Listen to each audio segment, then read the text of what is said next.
My parents excluded me from my sister's engagement party. I booked a first-class trip to Maui. When they saw my posts, the party fell apart in hours.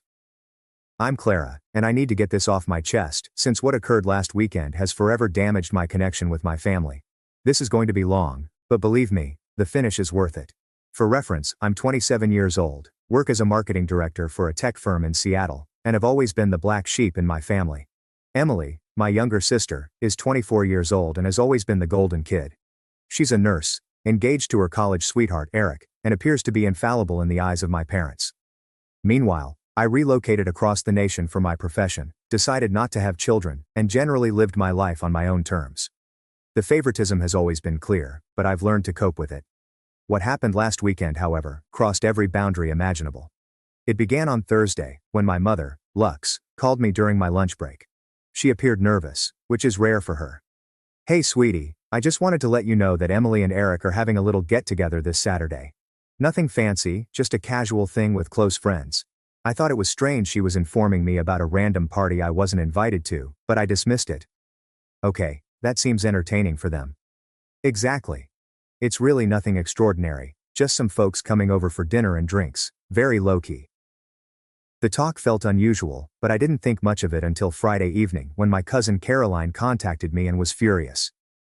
"Clara, please tell me you're kidding about not going to Emily's engagement party tomorrow." My blood turned cold. "What engagement party?" "The one your whole family has been planning for months. The one with a catered dinner, professional photographer, and custom decorations. The one where Eric's parents flew in from Denver and your extended family is driving hours to attend." I lay on my couch for a while, absorbing this wording. "Caroline, my mom specifically told me it was just a casual get-together with close friends." "Clara, there are 63 people invited.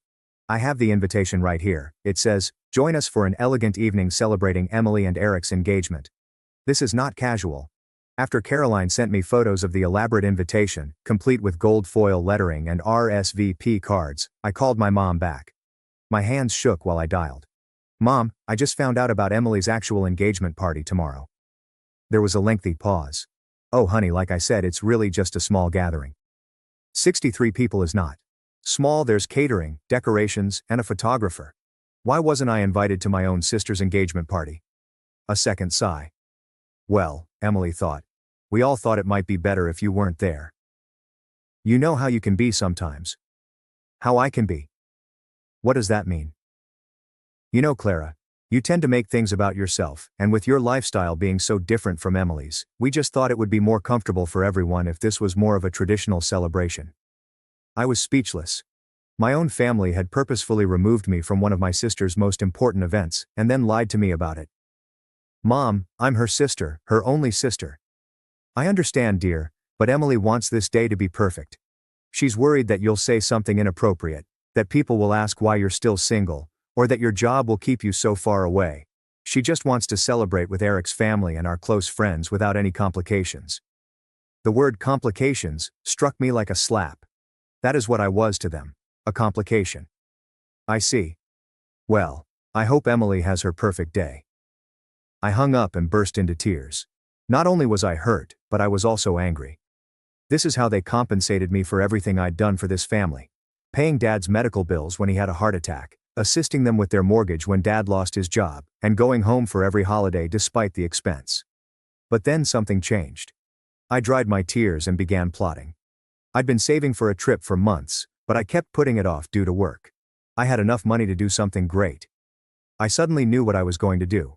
I contacted my best friend, Seren, who works at a premium travel firm.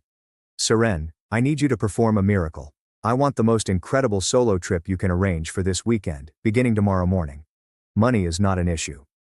Clara, it's Friday night, everything good will be booked. Please, Rach. I'm desperate. My family just showed me what they think of me, and I need to do something great for myself." Seren performed her magic.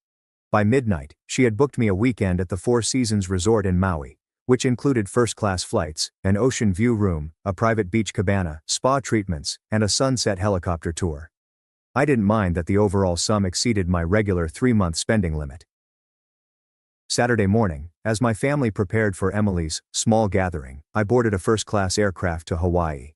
I chose to capture everything on social media, but not in a vengeful manner. I sincerely wanted to celebrate my own life and prove to myself that I deserved wonderful things, even if my family didn't believe so. My first post featured a photo of my first-class seat and a glass of champagne. Sometimes you have to celebrate yourself. Off on a spontaneous solo adventure to Maui. Here's to new beginnings and knowing your worth. The reactions were instantaneous. Friends were astonished and thrilled for me. Several coworkers expressed jealousy. My college buddy Maris commented, "This is why I love you, Clara." Living your best life. When I arrived in Maui, I snapped a snapshot of the resort's entryway, which included magnificent tropical flora. Paradise found. Sometimes the best company is your own. Ham solo travel, and Maui life. Living my best life. The room was really gorgeous, floor-to-ceiling windows overlooking the Pacific. A private terrace, a marble bathroom with a soaking tub, and free champagne and chocolate-covered strawberries. I posted a photo of the view with the caption, "Room with a view." Grateful for jobs that let you have adventures like this. Blessed ocean view self-care. But the real brilliance came when I arrived at my private beach cabana. The resort had prepared a lovely spread of fresh fruit, gourmet sandwiches, and tropical drinks. I was wearing a new sundress from the airport boutique. My hair was blowing in the ocean breeze, and the sunset behind me was quite stunning. I requested another guest to photograph me as I raised my glass to the camera, with the ocean and sunset in the background. I appeared to be truly joyful, which I was, and utterly radiant. Cheers to the most beautiful Saturday evening. Nothing like a sunset in paradise to remind you that life is gorgeous. Sometimes the best parties are the ones you throw for yourself. I posted it around 5 in the afternoon. Hawaii time was 9 p.m. Back home, it was Pacific time, which coincided with Emily's engagement party. My phone service was working flawlessly thanks to my carrier's international plan.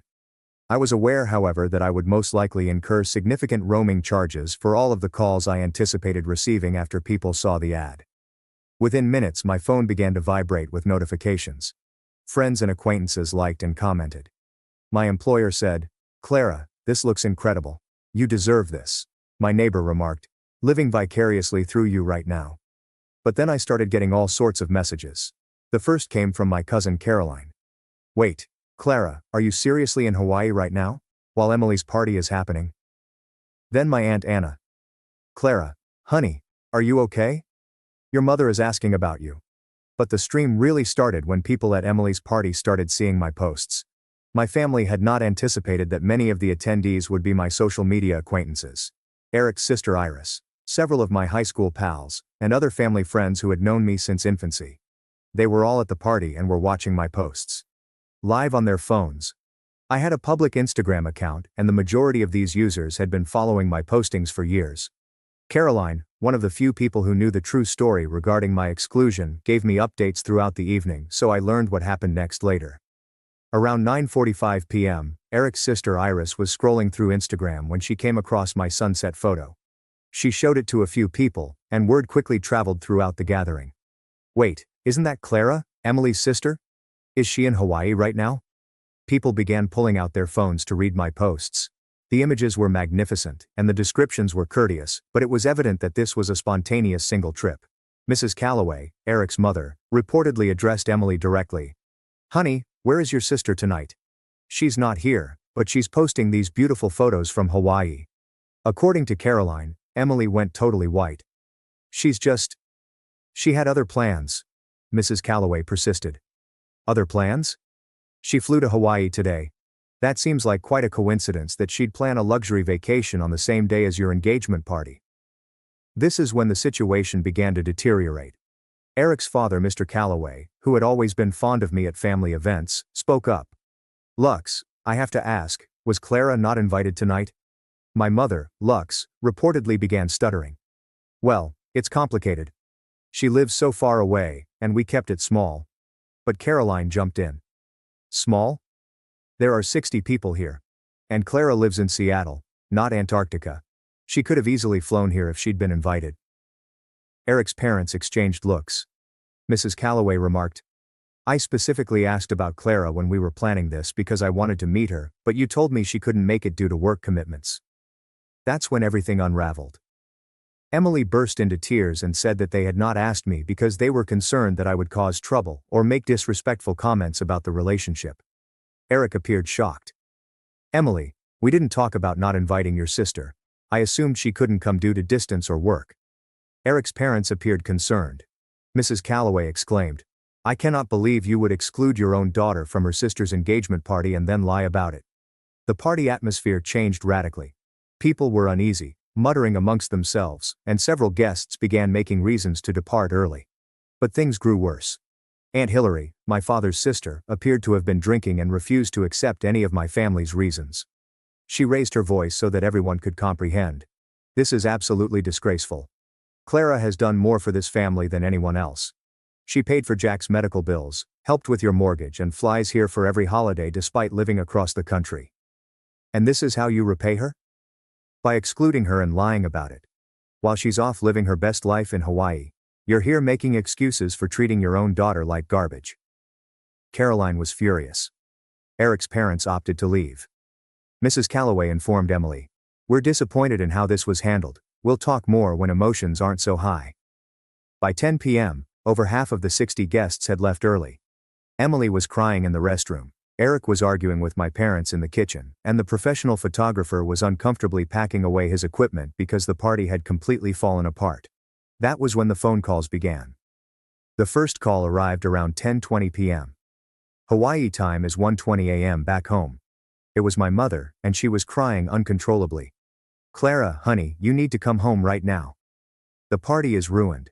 Emily is devastated, and Eric's parents left. Everyone's asking about you and your Hawaii trip. Mom, I'm in Hawaii. I can't just come home. And why would I? I wasn't invited to begin with. Please, Clara. Emily needs her sister. She's upstairs crying and saying the whole engagement is ruined. The engagement is ruined because I'm not there? That doesn't make sense. Mom, people are saying terrible things about how we treated you. Eric's family is upset. Aunt Hillary gave us a lecture in front of everyone. You have to fix this. I have to fix this? I have to fix the situation where you deliberately excluded me and lied about it? Emily grabbed the phone. Clara, you're being so selfish, she exclaimed through tears. You knew this was my engagement party, and you deliberately planned this trip to ruin it. Emily, I didn't know it was your engagement party. Mom told me it was a casual get-together with friends. I only found out the truth yesterday from Caroline. That's not true. You knew, and you did this to hurt me. Emily, I literally had no idea.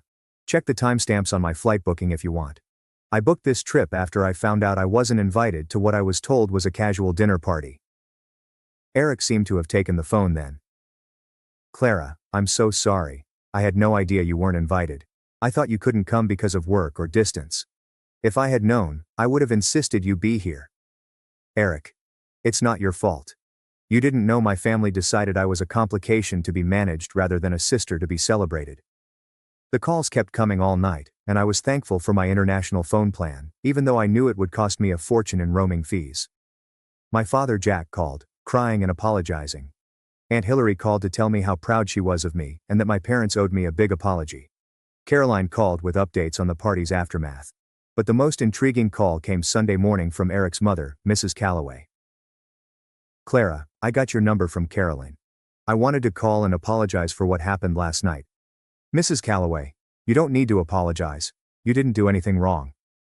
I feel terrible that we celebrated an engagement party while Eric's future sister-in-law was deliberately excluded. That's not how family should work. I appreciate that more than you know. I also wanted you to know that Eric and Emily are going to have some serious conversations about family dynamics before this wedding moves forward. Eric is reconsidering some things. That afternoon, I received a lengthy text from Eric. Clara, I've been thinking about what happened all night. I'm horrified that my future in-laws excluded you and then lied about it. I'm even more concerned about Emily's reaction when she was caught. Instead of apologizing to you, she blamed you for ruining her day, despite the fact that you were the one who was wronged. Emily and I are going to couples counseling, and I'm insisting that your entire family go to family therapy. I won't be a part of a family that treats people this way, so I need to see some significant changes in how your family treats you, before I can move forward with wedding planning. I was stunned. Eric was truly standing up for me in a manner that my own family never did. Meanwhile, my social media was flooded with support. People were commenting on my posts with messages like, "You look so happy, and this is what self-care looks like." Several friends had figured out the timing and were subtly supportive, saying things like, "Good for you for choosing yourself." The best part was that I was actually having a great time. The helicopter tour on Sunday was really stunning. I saw whales from the air, soared over volcanic landscapes, and saw the sunset paint the water in stunning colors. I shared a photo from inside the helicopter with the remark, "Sometimes you have to rise above to see how beautiful life really is." Grateful for this perspective.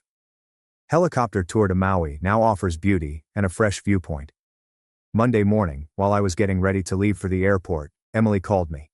She wasn't crying this time, but her voice was soft and defeated. "Clara, Eric says he's not sure about the wedding." "Emily, I'm sorry to hear that, but this isn't about me. This is about how our family treats people and how you reacted when you were caught excluding me." "But you ruined my engagement party by going to Hawaii." "Emily, I went to Hawaii because I found out I was deliberately excluded from my own sister's engagement party and then lied to about it. I took a beautiful trip for myself instead of sitting at home feeling sorry for myself. That's not ruining your party. That's choosing my own happiness over your drama." "But everyone was talking about you instead of celebrating me." "Emily, do you hear yourself? Everyone was talking about the fact that you excluded your own sister from your engagement party. That's a choice you made, not something I did to you." There was a prolonged pause. "Eric wants me to apologize to you." "Do you want to apologize to me?" Another pause. "I don't think I did anything wrong by wanting my engagement party to be perfect." "Then we have nothing more to discuss." I hung up and blocked her number. The flight back was bittersweet. I'd enjoyed the best weekend of my life, but I was returning to a drastically different family scenario. When I came home, I had 17 missed calls from my parents and a dozen text messages urging me to make things right with Emily. But before I called my parents, I needed to understand what had transpired. I sat in my apartment on Tuesday evening, going at images from Hawaii, and began to reflect on all of the signs I had missed over the years. There came my college graduation, and my parents spent the whole ceremony discussing Emily's acceptance into the nursing program. During the subsequent family supper, the topic of Emily's accomplishments came up often. When relatives inquired about my marketing degree, my mother promptly responded with information about Emily's clinical rotations. Then there was the time I was promoted to marketing director at the age of 26, becoming the youngest person in that position at my company. I called home, ecstatic to tell the news. My father, Jack, replied, "That's nice, honey. Did we tell you Emily made Dean's List again? Or the Christmas when I flew home after working 18-hour days to make the trip possible, bearing expensive gifts for everyone? Emily had forgotten to bring me anything, so my mother quietly gave her one of the things I had brought for Mom to give to me instead." "Emily felt so bad," Mom explained. "We didn't want her to be embarrassed." The medical bills scenario was particularly illuminating, now that I thought about it. When Dad had a heart attack 3 years ago, I promptly deposited $5,000 to cover the deductible and expenses. I didn't hesitate, didn't ask for repayment arrangements, and simply sent the money because family helps family, right? But 6 months later, when I was dealing with my own financial problem when my car was damaged, and my insurance company underpaid me, I inquired if they might provide me with a $2,000 temporary loan. I would have repaid it with interest within 3 months. "Oh honey, we're still recovering from Dad's medical expenses," she said. "Maybe you could ask your company for an advance." Caroline reported 2 weeks later that my parents had given Emily $3,000 to help her settle into her new apartment with Eric. "They're so generous," Caroline had commented. Emily was stressed about moving in together and having nice furniture for Eric's parents to see. I had taken out a credit card cash advance to cover my transportation costs while my folks decorated Emily's love nest. The mortgage scenario was considerably worse in retrospect.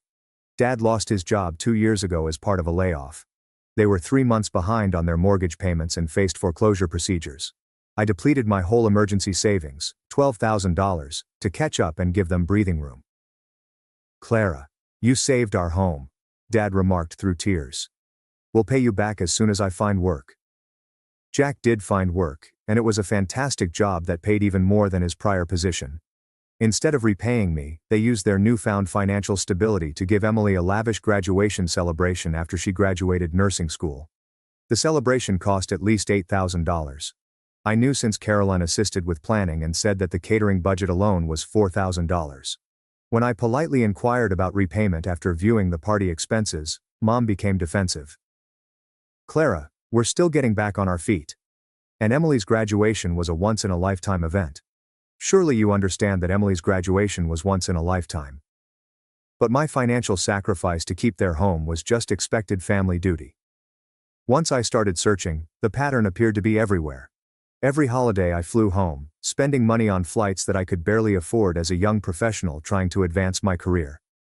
Emily drove 2 hours from her apartment, paying approximately $40 on gas. But I was the one who never made time for my family because I lived so far away.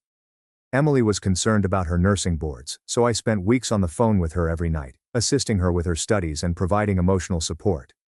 When I was dealing with a horrific situation with a previous supervisor who was sexually assaulting me, I contacted home for help and was told, well, maybe you should consider whether moving so far away from family was worth it if your job situation is so difficult.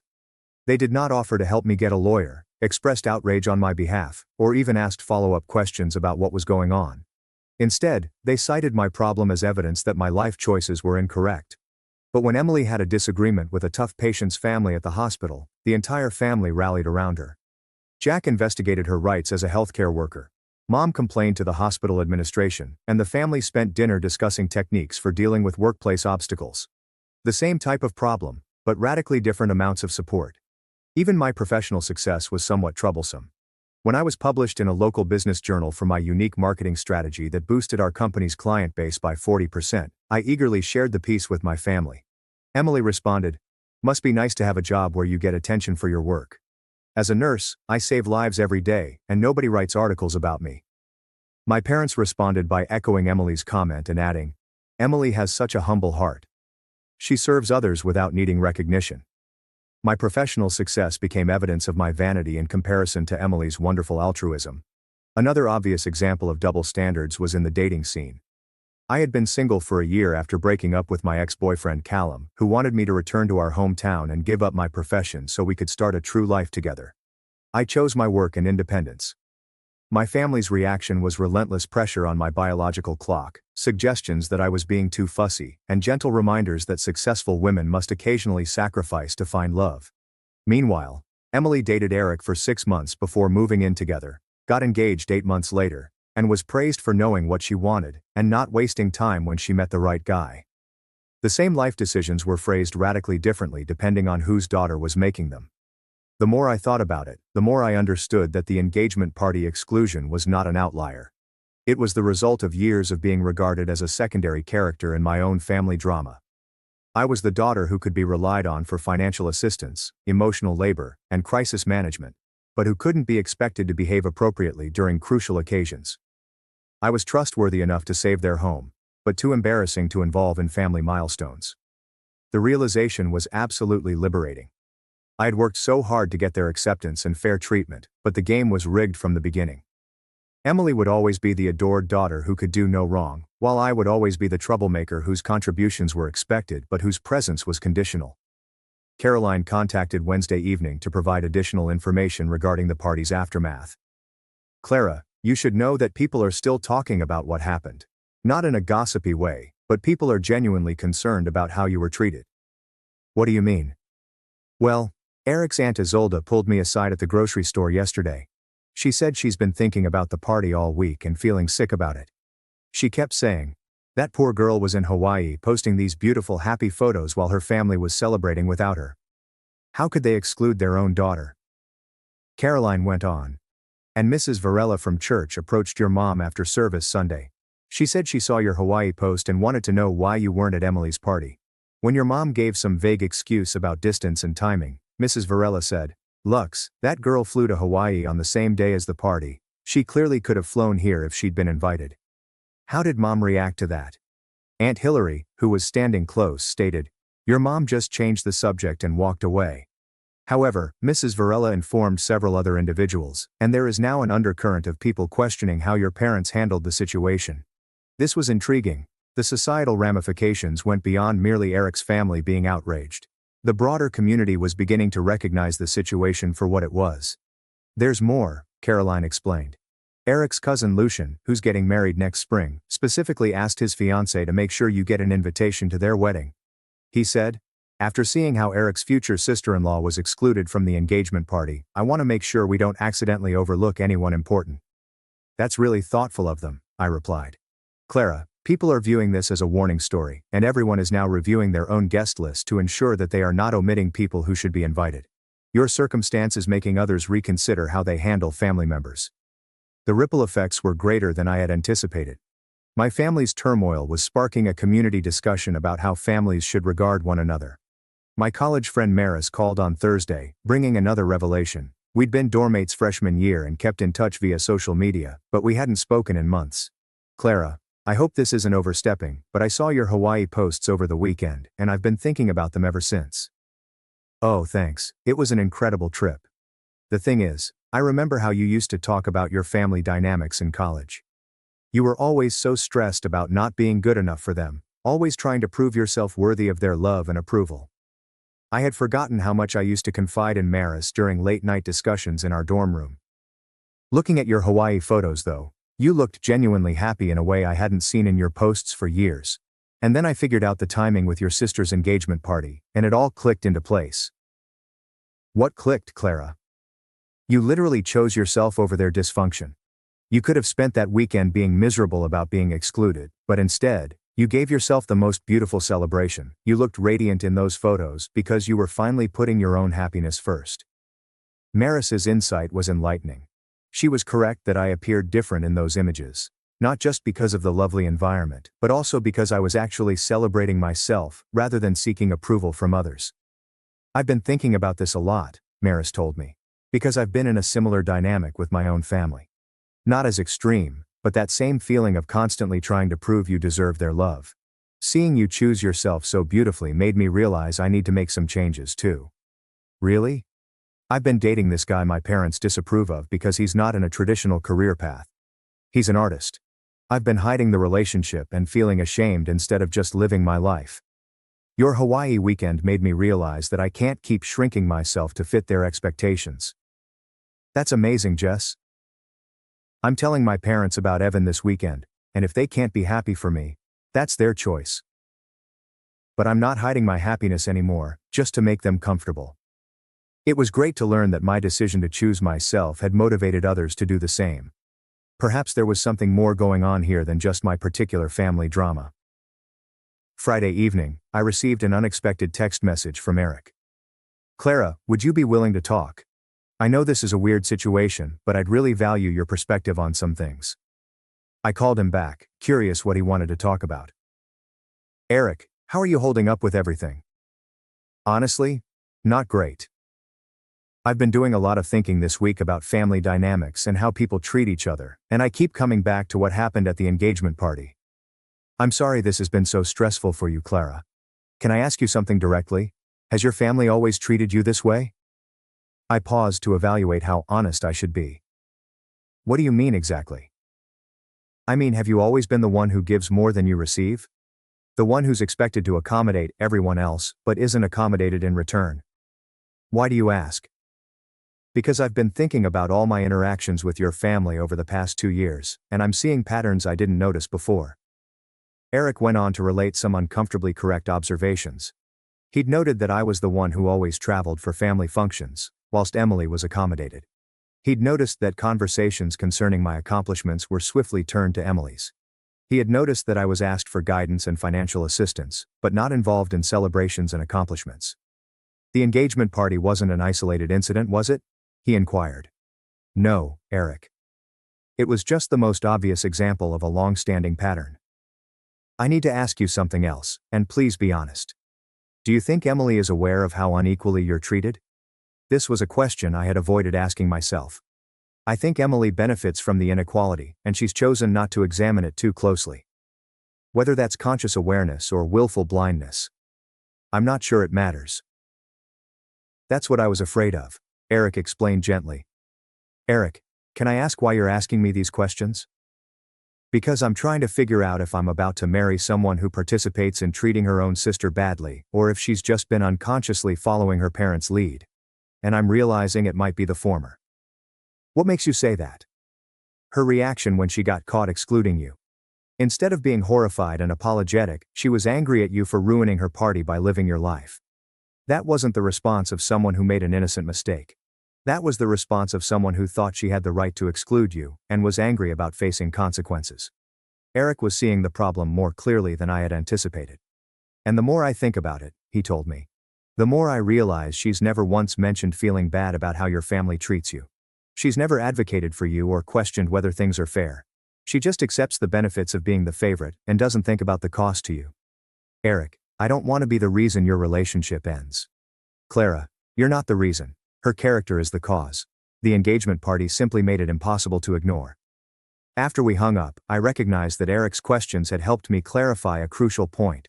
It wasn't only my parents' favoritism anymore. Emily was an adult who chose to exclude me and showed no remorse when discovered. That revealed something essential about her personality. Saturday morning I awoke with more clarity about things than I have in years. I prepared myself a wonderful breakfast, sat on my balcony with my coffee, and began preparing the call to my parents. I called my folks and told them that we needed to have a serious chat. Clara, Jack, I need you to understand something. What happened this weekend wasn't about a party, it was about you deciding that I'm an embarrassment to this family and then lying to my face about it. Clara, that's not true, Jack said. Jack, you excluded me from one of the most important events in Emily's life because you thought I would cause drama. Then when I found out and chose to do something beautiful for myself instead of wallowing, you called me selfish for not fixing the situation you created.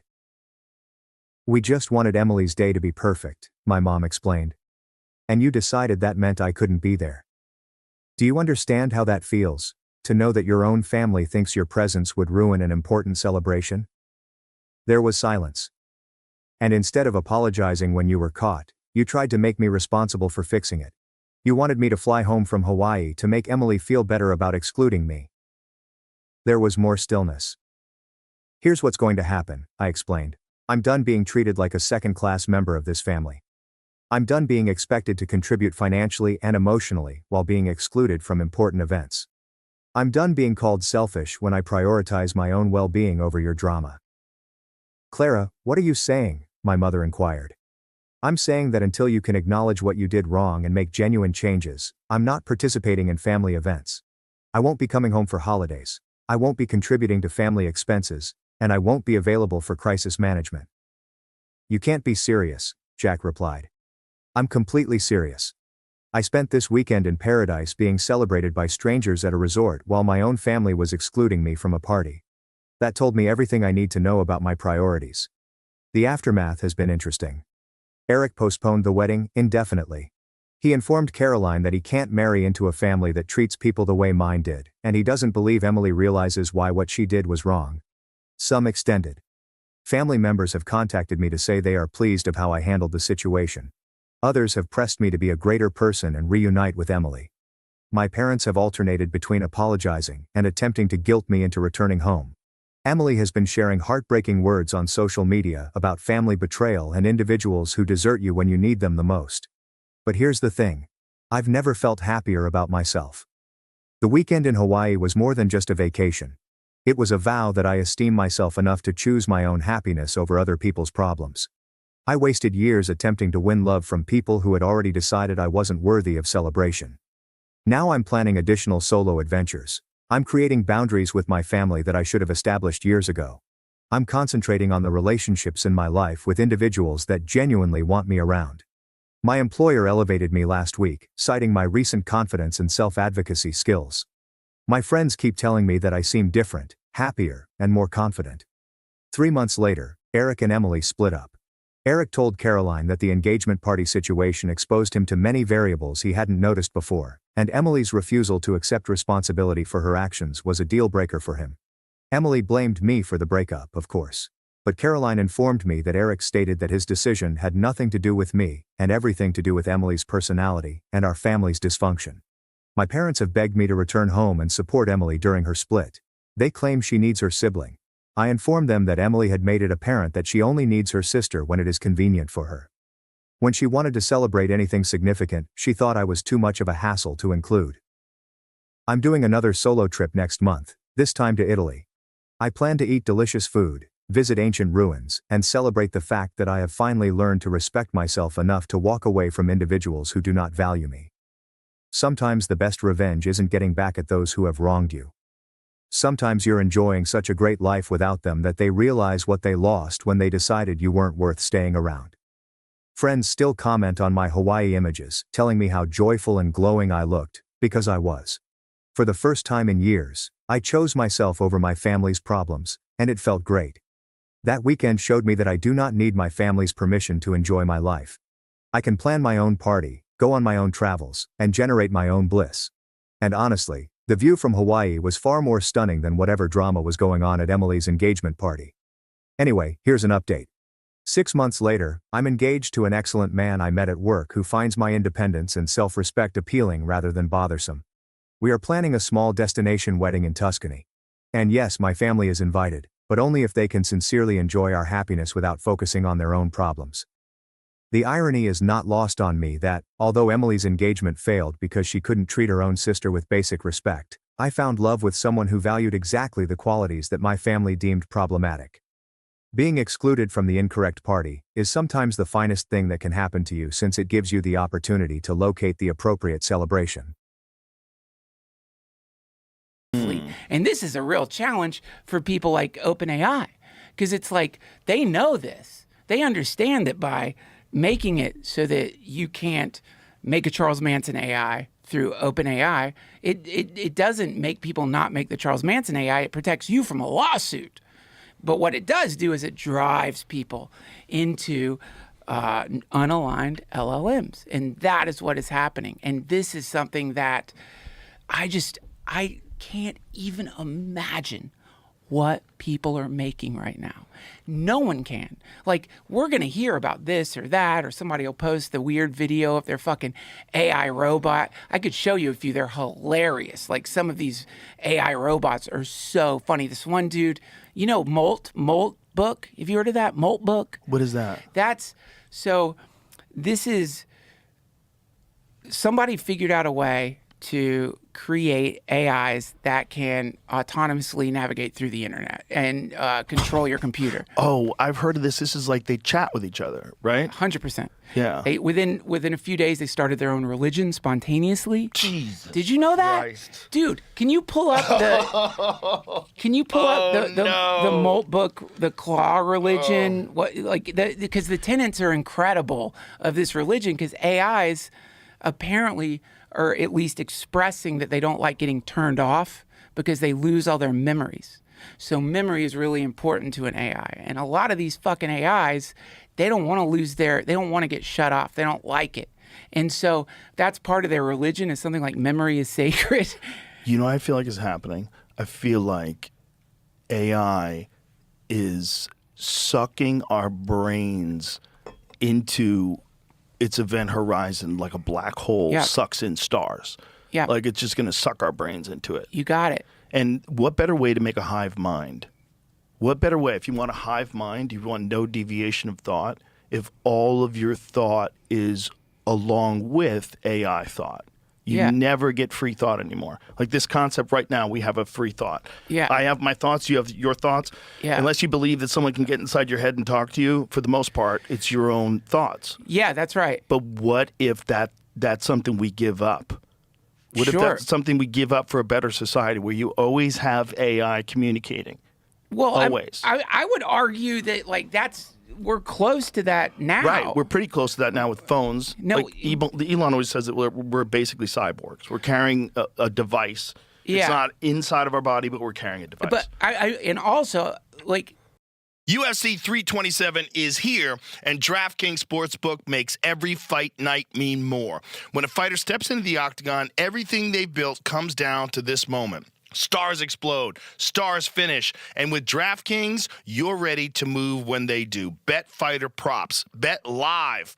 From the opening bell to the final horn, every strike, every takedown, every finish attempt matters. And DraftKings Sportsbook keeps you connected as the action unfolds. New customers, bet just $5, and if your bet wins, you'll get $300 in bonus bets instantly. Download the DraftKings Sportsbook app and use code Rogan so you are ready for the moment. That's code Rogan. Turn $5 into $300 in bonus bets if your bet wins. In partnership with DraftKings, the crown is yours. Gambling problem? Call 1-800-GAMBLER or 1-800-MY-RESET. New York, call 877-8-HOPE-NY or text HOPE-NY. Connecticut, call 888-789-7777 or visit ccpg.org. On behalf of Boot Hill Casino in Kansas, wager tax pass